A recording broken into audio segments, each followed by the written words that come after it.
everybody. Welcome back to Pagan's Witchy Corner. My name is Pagan, and today I'm joined by a brand new guest who I'm so excited to talk to because the book that I read was incredible, and that is Jamie Waggoner, who is the author of Hades, Myth, Magic, and Modern Devotion. Please tell me I got your last name correct because I butcher everybody's last name. Yes, no, it's absolutely fine. Yeah, Okay. you did great.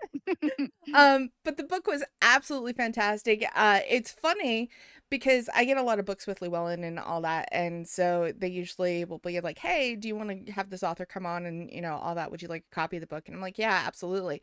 I found this book before they could even offer it to me Oh, because it popped really? up on my Amazon feed, and I'm like, "Oh, what is this?" Okay, you have my Yeah. attention.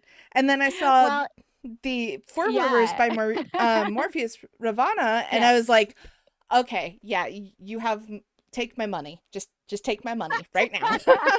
Well, it's interesting. I mean, Hades is actually like the only book of its kind, and that's one of the Yes. reasons that I wanted to write it is because when I first started studying Hades and started to develop a devotional relationship with him, there weren't any resources. There was really nothing to go on.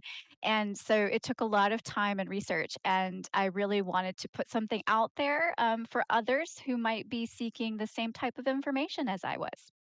And the funny thing was, I hadn't really started any work with Hades before I had found the book. And I was just kind of, and it was odd because I was telling my coven about it. I was like, I've got this really weird nudge from Hades. And I don't work with Hades. Like, I don't really work with anybody in the Greek pantheon. So that's why I was like, Yeah. why is Hades reaching out? And then the book pops up on Amazon. And I'm like, okay, I see what you're doing here, sir. All right, okay. We'll sit down and have a conversation. All right. Yeah. And then I read the Yeah. book and I'm like, yeah, okay. Everything you put in there about the lore and how he reaches out and how his presence is and how like Yeah. overpowering his presence can be. And I was like, Yeah. yep, yep, 100%. That was Hades. Yeah. Okay, I guess we're having a conversation. He's subtle, but at the same time very magnetic and very persistent. Yes. So it's something when he's sort of calling or maybe nudging you a little bit, it might feel kind of vague at first. That's pretty common.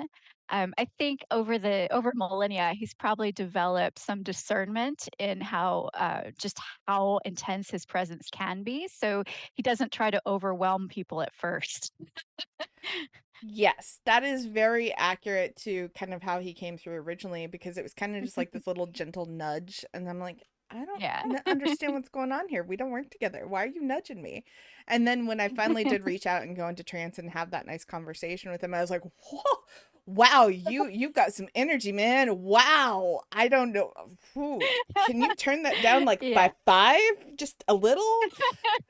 And he was just like, okay, I'll back off a little bit. And even then, it was still a little overpowering. And he's like, hold on, I can fix this.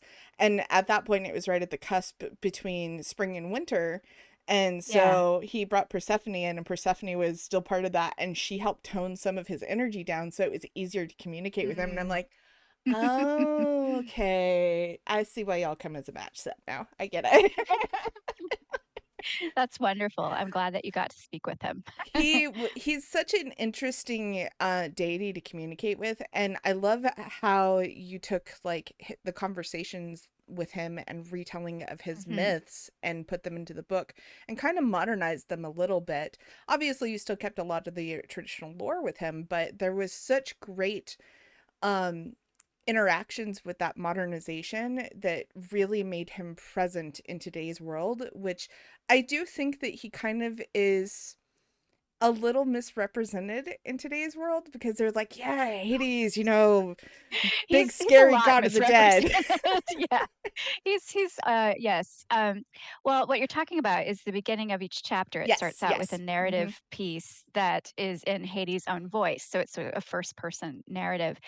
And that comes out of my personal practice. I mean, you mentioned that you do trance journey as well, and that is a cornerstone of my magical practice and has been the entire time that I've been a practitioner. And I think it's really important that we go to any sort of unseen beings that we don't normally get the chance to interact with in the waking world, that we go to them and ask them for their stories in their own words.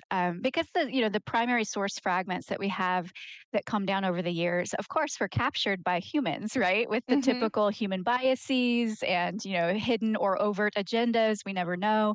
So it can be important to ask them what they want us to know about them and also what's relevant for us to know about them today. And I think that that's really interesting. And I can say with surety that Hades is still very much invested in humans in the modern world. So Very much invested. And that is very true, even from my own experience with him. And even though it's limited because we're still in that, kind of getting to know you phase. mhm, But even then, yeah, he has such a vested interest in humans and humanity as a whole. And he really does want to know, like, tell me about your life. Like, how are things going? What's mhm, going on yeah. with you? And it's like, huh, all right. I like this. This is interesting. A little different from my other deities, but not in a bad way. I'm kind of cool with Yeah. this. But Yeah, and he's that very facet of overpowering. his yeah, that facet of his personality, like his curiosity about life is they're oftentimes very surprising to people. Like they don't really realize, but then they're like, "Oh, well, you know what? That totally makes sense." I mean, just because he is the ruler of the realm of the dead doesn't mean that he doesn't find our lives and our struggles interesting and curious, you know? Hmm. It's Absolutely. kind of like, it's if he only cared about the dead, which of course he cares greatly about the dead. That's his purpose. But it's kind of like saying you only care about your job, right? Like I only care about my job. I don't really care about the lives of my family or my friends or the other things that make up the fullness of my life, right? So yeah, it really makes sense that he's curious about those things and wants to have and is interested in being invested in them. So And I think it's such a great thing to kind of how, and I'd like to, if you can, a little bit, I'd like for us to elaborate a little bit about the realm of Hades itself, the underworld, and how modern, well, I don't want to say modern, how over the years it has been depicted as this place of torment, as this place where your soul is just kind of stuck until whatever. And like there's not really a whole lot about it. It's just like, oh, it's the realm of the dead, end of story. But as you were explaining it in your book, there's so much more complexity to it that has yeah. been missed over the years. So let's talk a little bit about that. If you want to elaborate a little bit, of course, not giving too much away in the book, I'm going to recommend everybody go buy the book and read it because it's awesome and you need to. And there's going to Yeah. be a link in the show description. There's a shameless plug. But yeah, I would love to talk a little bit about how that's kind of been misconstrued over the years. Yeah, so I could have written probably another volume or 3 about just the underworld itself, right? I Because think it's you a very should, vast just saying. it it's a really vast place. And, just, if readers are not familiar, so Hades is often referred to as the name of the god and also sometimes the name of his realm. In the book, just for purposes of clarity, I call the god Hades and I call the realm the underworld. Um, and the underworld is basically it's got several different features. There are rivers there, there are magical pools. There is, of course, the halls of Hades where Hades and Persephone live when she is there. There are the fields of Elysium, there are the Asphodel fields, the Isles of the Blessed, and of course you have Tartarus. So there are all these kind of different areas that make up this place. There's lots of different landscapes. I mean, Hades has a garden. He has a cattle herd. He has someone that tends his orchards. um, you know, there's a lot of beings that live down there that sort of live and have different roles that they play in the cycle of death and rebirth.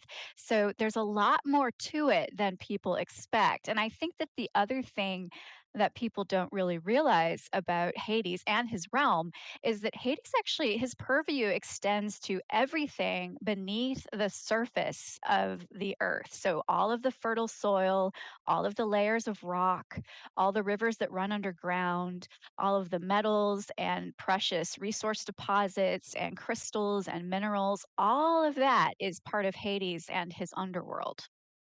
That is so cool, and it's funny because I just recently had a conversation with Enwin Avalon, who does a lot of water magic, and Uh-huh. the interesting thing about the underground rivers and all that, she and I had a very similar conversation just recently about the underground rivers and how the dead and energies and all that move through them. And as I was reading the book, I was just like, wow, okay, well, that's synchronistic that all of that ties into each other. Yeah. Yeah. Yeah, So, for sure. And I mean, the realm of Hades, it's kind of like anything else in mythology or in a religion or a spiritual tradition. You have like, you have beliefs that kind of change and shift over generations and over hundreds, if not thousands of years. And so sometimes, you would have like newer poets or newer philosophers come in and speak about the realm of the underworld in different ways and kind of put their own spin on it. But it stayed largely the same up until sort of just after the turn of the millennium when Christianity was on the rise. So, in most of the ancient world, there was a general understanding of the major facets of the underworld. yeah, I would definitely have to agree with that. And I love that you highlight all of that too and so well in the book. I mean, I will sit here and gush for 2 hours straight about how great your book is, and I can, Thanks. because honestly, you brought such a new life to a deity that, I mean, as you were saying before, he didn't really have that kind of, there was no other works Mm, out there about him like this. And I also loved how you also brought life to lesser known deities that work within the underworld that I right. was even Yeah, unfamiliar with. exactly. Like, I didn't know that Hades had daughters. I had no idea. Hmm. And I was like, Yeah. oh, okay, well, now I need to Yeah. know them. Thank you. Yeah, there are competing sources, of course. This happens with primary sources. And some sources will say, as ruler of the realm of the dead, Hades therefore cannot have children because, the dead do not have children. But then we have other sources that say, no, Hades does have daughters. Hades and Persephone have children. And they have their own tasks that they take care of. He has Melinoe, who is often described as being half dark and half light, or half black and half white, because she is of two realms. Hmm. And she is the goddess of ghosts and the dead who are not given proper burials and who are not able to cross over to the other world. So she's often kind of a fearsome figure. But she kind of takes care of those souls that are a bit left behind. And then there's Macaria, who is in charge of the fields of Elysium and also the Isles of the Blessed, and also in Macaria's orchard, she makes honey, which is used to create like fabulous drinks for the gods and things like that. So very interesting, his daughters. Very interesting indeed. And excuse me. I love the fact that, when, you're studying a lot of times when you work with the dead and you study, how psychopomp stuff works and all that. There's a lot Mhm. of overlapping stuff with honey. And it Yeah. spans throughout all the different pantheons, like so many different ones from Egyptian to Norse to the Celtic pantheons, all the way into obviously Greek and Roman. And to see that, yes, the honey is tied into the dead, and you would be like, well, why is the honey being made in the halls of the dead? Well, why not? I mean, why not, right? Why is there an Yeah, orchard in the halls of the dead? I mean, do we yeah, don't know the reason. yeah, He likes plants, yeah, okay? Let him have his yeah. I plants. mean, because the underworld, it is a place, right? Like, Hmm. it's not merely just like like a container where a bunch of like dead mortals are wafting around, right? It's a place with its own landscape and its own sort of industries and things that are happening, and folks that have particular jobs they're doing, and It's really rich and dynamic, and you wouldn't really know until you study some of the primary sources and then go there in trance journey and kind of are able to see or sense it for yourself.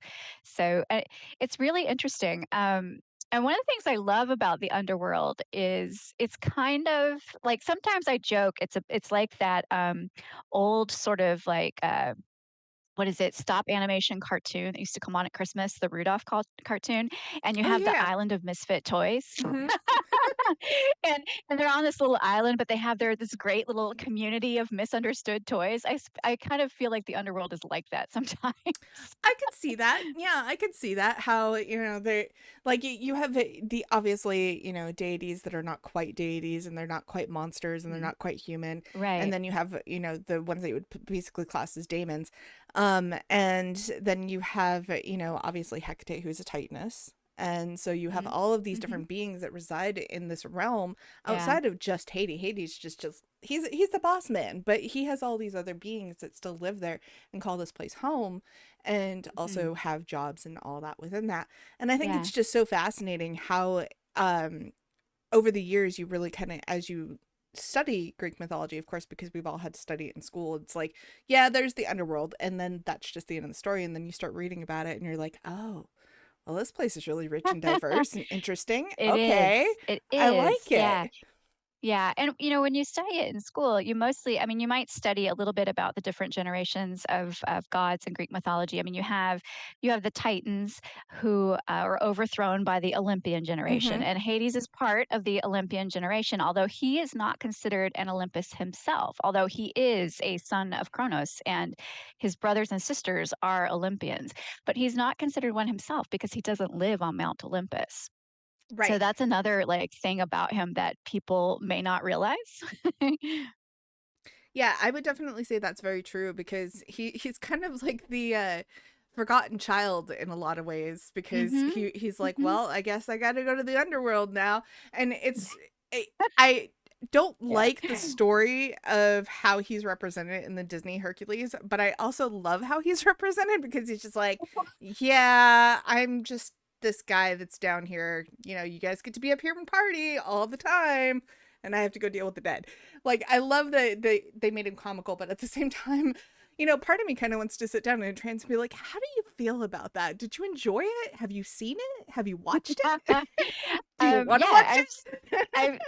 I've seen Disney's Hercules, like a lot of people, and it's interesting. You're talking about the James Wood Yeah, character. yeah. The Hades Hmm. is voiced by James Wood, and he's blue, and he has, like, hair that's fire. I love his hair that's And he fire. and he occasionally throws in, like, a Yiddish word when he's speaking. It's kind of it's a comical character, and it's interesting because Hades is still very much part of pop culture, right? Like, Hmm. that's not Oh, the only absolutely. place he has appeared. I mean, there's Hades Tale, the musical, which has won, tons of Tony Awards. There's, the Hades and Persephone comic, Lore Olympus, which is hugely popular. And then, like, don't even get me started on romance writers. Like, Hades and Persephone is romance writers love to write about them. So, he's still part of the pop culture, but, I would consider all of those kind of fan fiction Hmm. portrayals of Hades. And in fan fiction, people kind of, do their own take, their own little imaginative take. Um, and I think, all those are, I enjoy a lot of those things myself. So, I don't pass judgment on those who do enjoy them. I think that's great. But I think it's also just important to remember that what you see in fan fiction or pop culture is it may or may not actually be related to to Hades, who Hades is himself, the actual Hades. So yeah. Right. Like, Hades does not want to overthrow Mount Olympus and all that stuff and release the Titans. No, No, no, he's not going to do that. He actually does care no. about his family. He just doesn't like to go up to Olympus very often, but he does care about them. And it would be willing to help them in a pinch kind of thing. That's kind Yeah, of I who mean, he I is. get the feeling that Hades is it's kind of twofold. He's very busy, like his realm keeps him very busy, and also he's kind of like he's like, I really just I'll help if necessary, but a lot of it's nonsense. And I'd really Right. just rather not be involved. he's the very serious one in comparison to a lot of them, where, Hmm. like Zeus, we all know of Zeus's exploits and the things that Zeus has Yeah. done. um and whereas, you have the opposite of Hades over here, who's just gonna like, I'm gonna do my thing over here, you do you, boo, I'm gonna be over here. I'm just gonna be over here with my wife chilling, okay? I'm not involved. That is your family drama, not mine. I love it Yeah. though. Yeah. Yeah, and I think also just hanging out, like, with the dead for so long, I think it sort of would shift your perspective Oh somewhat. yeah, Like absolutely. like, Olympus would start to feel more and more like a soap opera at some point, versus Definitely. kind of yeah, versus kind of being the host of that's, taking care of, mortal souls between lifetimes. And in fact, in ancient Greek, philosophy and religion, the Greeks believed in the transmigration of the soul. So you are, you're born and you die. It's a cycle. And it Hmm. was actually the default state of humanity to be dead. Like being alive was the exception. So you would be spending far more time in the underworld than you would being alive. So that's a significant responsibility to be the head administrator of that place. So yeah. Oh, absolutely. That I didn't realize that that was kind of the main kind of focus of how they viewed humanity. That you spent more time dead than you did alive. That's really interesting. Huh. Yeah. I like I mean, that. life That's was cool though. That's a cool yeah, take on it. life was fleeting and very precious. So people really, really respected being alive, and really like tried to, embody the vitality and the appreciation that they had for being alive. But it was the exception rather than the rule. I love that so much. That's so cool though. And obviously you kind of see that throughout some of like the mythologies about, what the humans and the heroes and all that did. And obviously the heroes were also the exception as well, because not Mhm. everybody could strive to hero ship and all that. Plus, if you think about back to that time period, lives were a lot shorter than they are now. So they were very Yeah. fleeting in comparison. So I think that Yeah. that's a really interesting way to kind of look at how that kind of came into being. So kind of bringing it back to the book, obviously you said that you could write like a whole several volumes of this. Is there going to be a continuation of Hades? Um, that's actually a question I get asked a lot, and which I think is great. I love it. I think it means people are resonating with the work, which is very exciting, and it makes me feel very happy. Yes, I do intend. I have a couple projects that I would really like to do. Probably the very next book I'm going to write is going to be a book on um, death priestessing. And I usually spell the word priest with an X on the Yeah, end to make it a little bit more non-binary. like gender, yeah, Hmm. non-binary or gender neutral. So that's what I'm saying, death priestessing, which is basically kind of the role of those of us who kind of stand in that threshold of transition, right? And that can take a lot of different forms. It's not necessarily always someone that's holding vigil with animals or humans that are dying, although it can take that form. There's all kinds of things going on. Like basically, there are numerous plants and animals that have to die to feed us all the time. So there's like sacred butchery, sacred cooking, things like that. There's the role of the psychopomp. There's those who do necromantic divination and help the living communicate with the dead. Then those are just a few. Like there's many, many ways that caretaking takes place, but it does, it is a unique skill set to be able to navigate that in between space Hmm. and navigate it in a healthy way.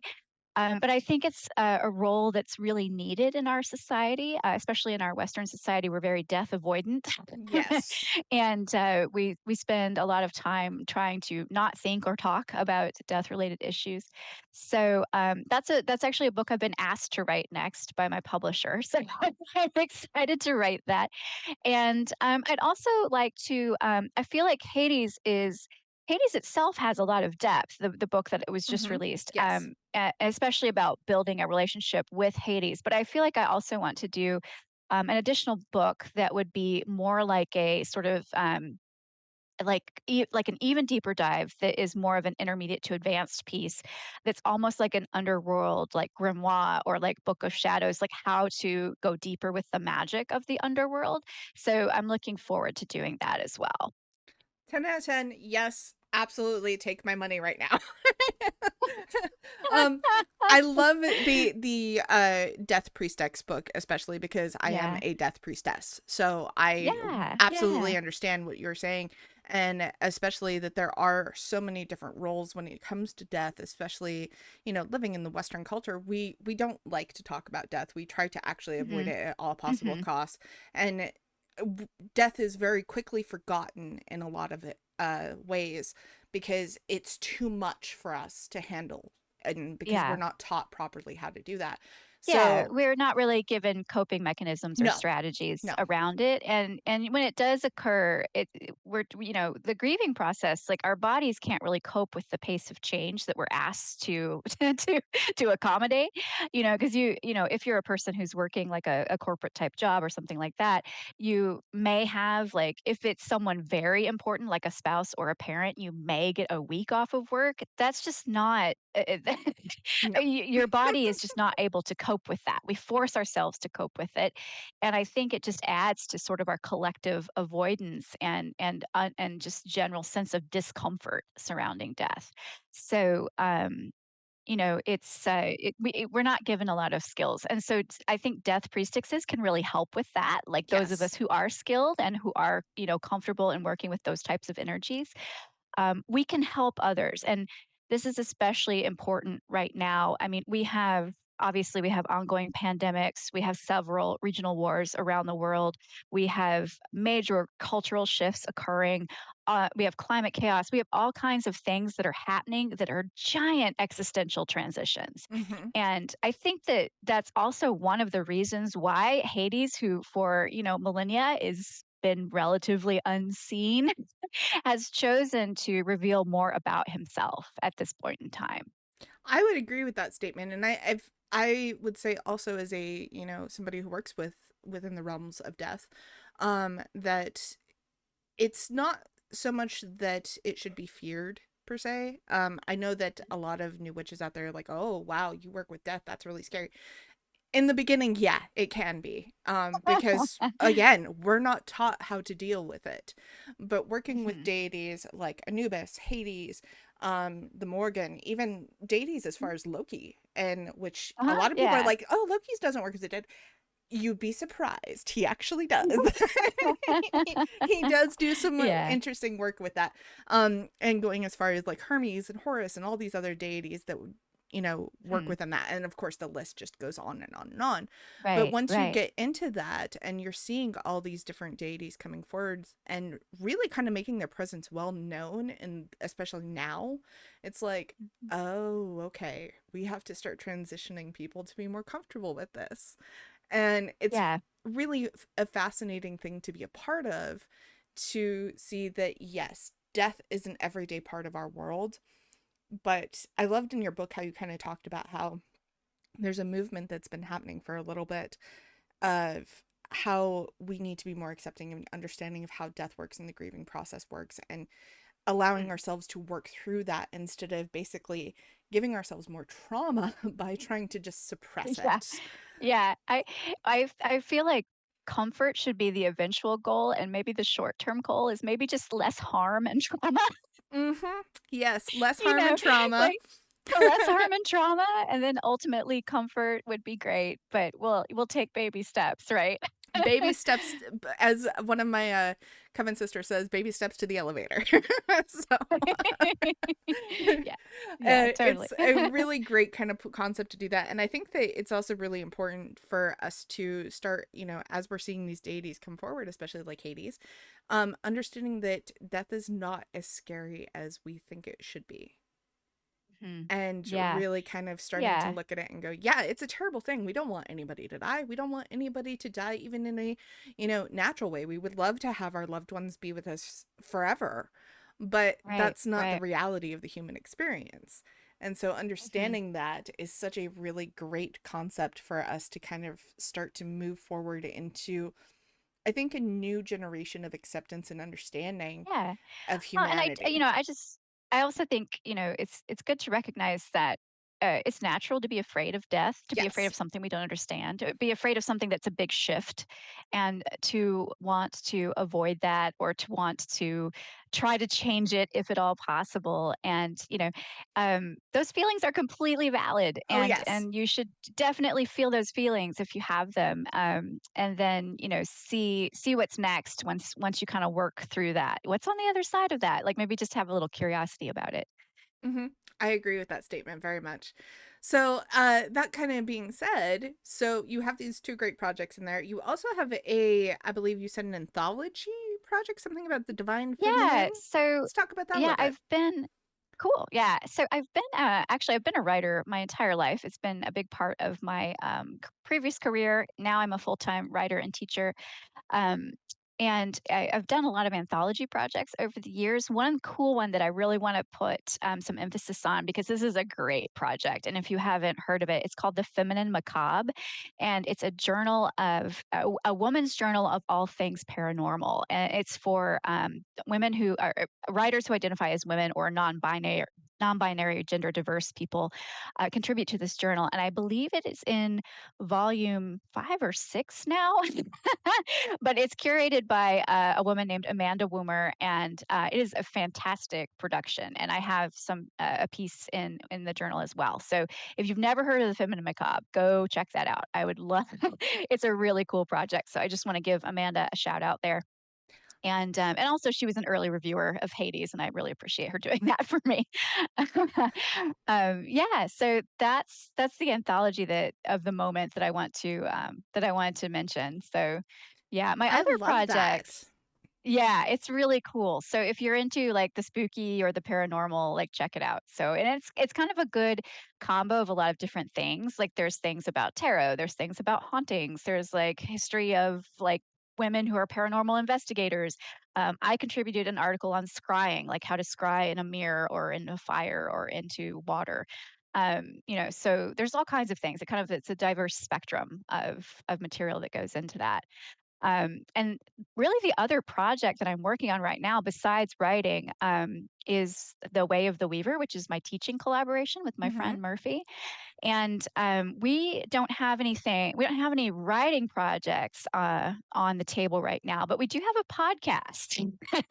So check it out if you want to hear me and my friend Murphy talk about magic. And then once a month, we also release a tarot episode. We did like a 12-month tarot spread for the beginning of the year back in January. And so every month we check in and see like what we think of the cards that we drew. and Oh, world neat. events, yeah, like world events and events in our personal lives and astrological events, and how we feel like it worked out, and if it matched up or if it didn't match up. So we're having fun doing that. That sounds And like so much fun. yeah. Yeah, we actually just wrapped up a course on death priestessing. Murphy and I teach like a 3-month course about it, and that just wrapped up at the beginning of the month. So the next thing we have coming up, if this is something that you're interested in, is we have summer camp for witches. We have a Oh, witchy summer camp in Vermont. Yeah, it's on the side of a mountain in Vermont, and it's basically 4 days of witchy fun and rituals and learning sessions and just cool community and swimming in swimming holes and just like a really good time to connect with each other and with the land. And Way of the Weaver is a queer centric program, so we're very, very inclusive. And check us out if you're looking for a space where everyone's welcome and we're not based in a specific tradition. We approach magic as sort of an open source skill set. So there's also that piece too. that is so cool. And I honestly will make sure that there are links to everything in the show description. So that way everybody, if you're interested in that, you can definitely check that out. It's funny when you were talking about the feminine macabre, I had to go look it up and I was like, I know that. Why does this sound really familiar? Because I used to be basically TikTok friends, or not TikTok, Twitter friends back in the day when Twitter was still a thing, and now it's the weird thing that it is now. I Yeah. used to be Twitter friends with the creator, and Oh, with Amanda. yeah, Yeah. with Amanda, and I was like, why does that sound so Yeah. familiar? It's been years since we've spoken, but like I was like, wow, that sounds really familiar. Why do I know this? Why do I know this? And then, as I'm reading over some of these names, I'm like, yeah, this was all of my chaos and shadow days of all these Yeah. people that I talked to on my previous podcast. So I was like, Yep. oh, I know all of these people. Okay, this is why I Well, know yeah, this. see? Yeah, you should check it out and submit a piece the next time she has an open call. So, yeah, it's a great project. I think the volume that just came out, and it came out around the spring equinox this year. I think it features a foreword by Mara Starling, who wrote the books on Welsh witchcraft and Welsh fairies, and is a lovely person with a very fun TikTok. If you've never checked it out, I love Mara. um, She's gorgeous and yeah, amazing and yeah, perfect in all the ways. yeah. So, yeah, so it's a fun project. Yes, it is such a great experience to kind of look at all these different stories. And there's so many amazing names, by the way. Like I can't even begin to rattle off all the names that are on there. All of the volumes are available on Amazon because that's where I'm looking at them right now as we're speaking.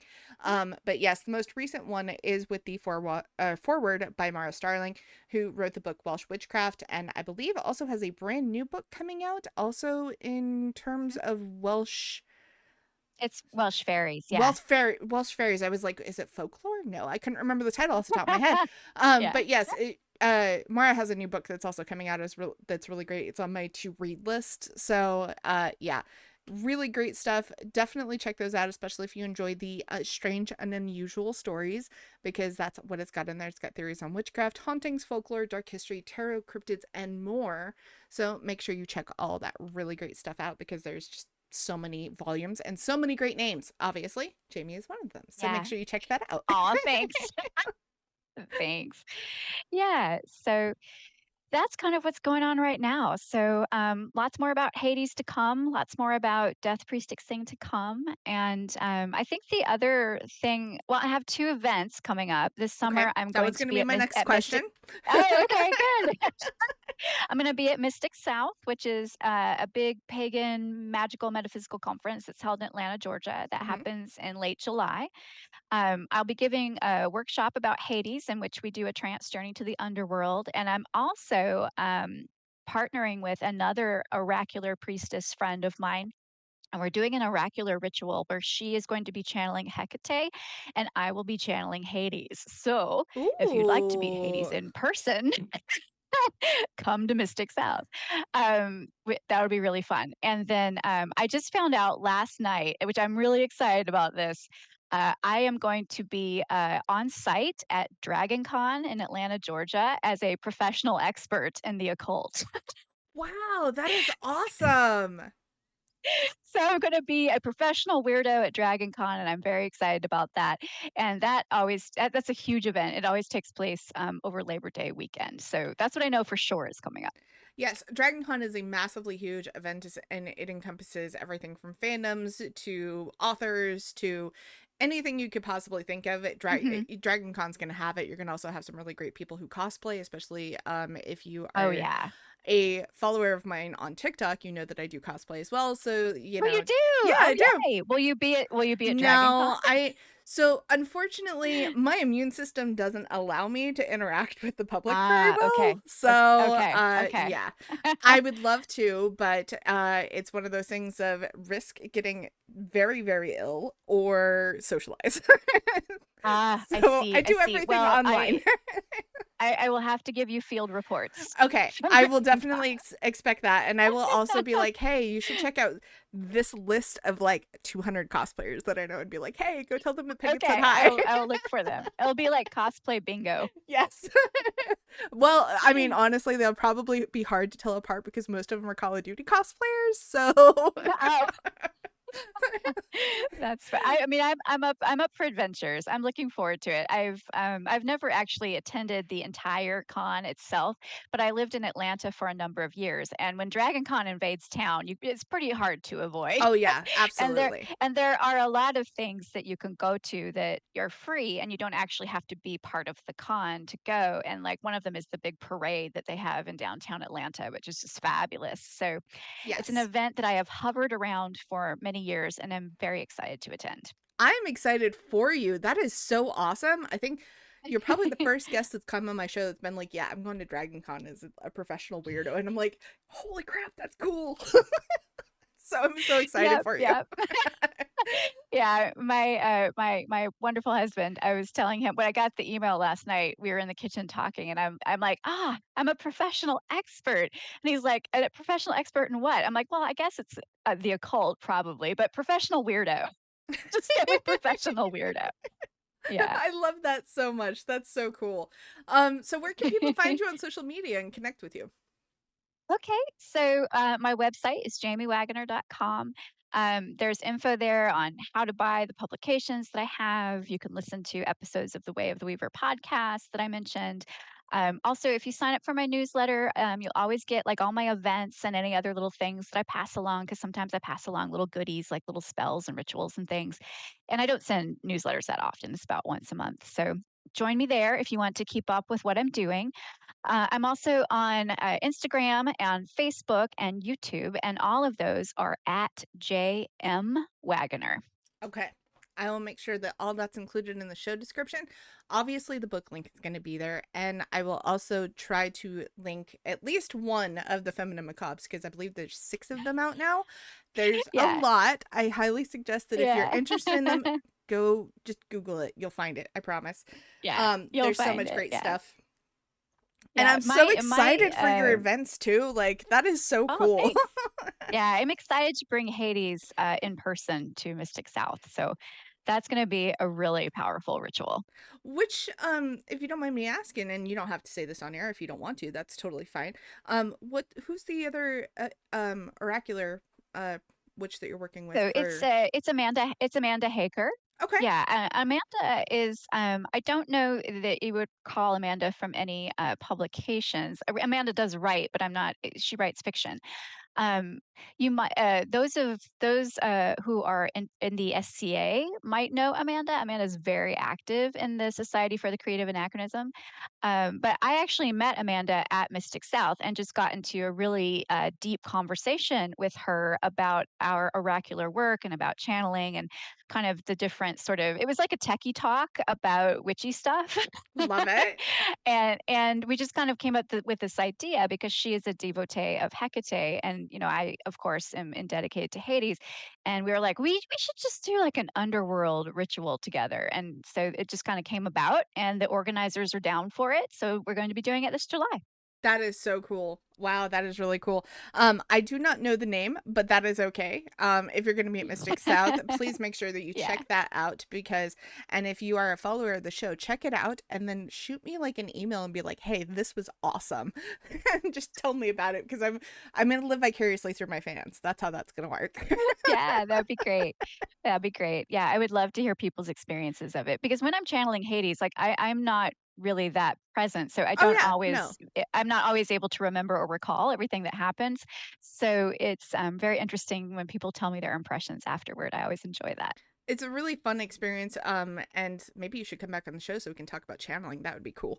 Um, Yeah, let's do we it. I would we love that. totally should because as somebody who's also a trance channeler, yeah, there's a whole lot of different levels of channeling that a lot of people I don't think Mhm. realize are, Yeah. there because it's written in books, but it's not written in books, and there's not really like Yeah. a how-to guide, and there because it's just like you just do it, and it's like okay, but Yeah. how? And so, kind of Well, that's actually those it's on experiences. my to write list.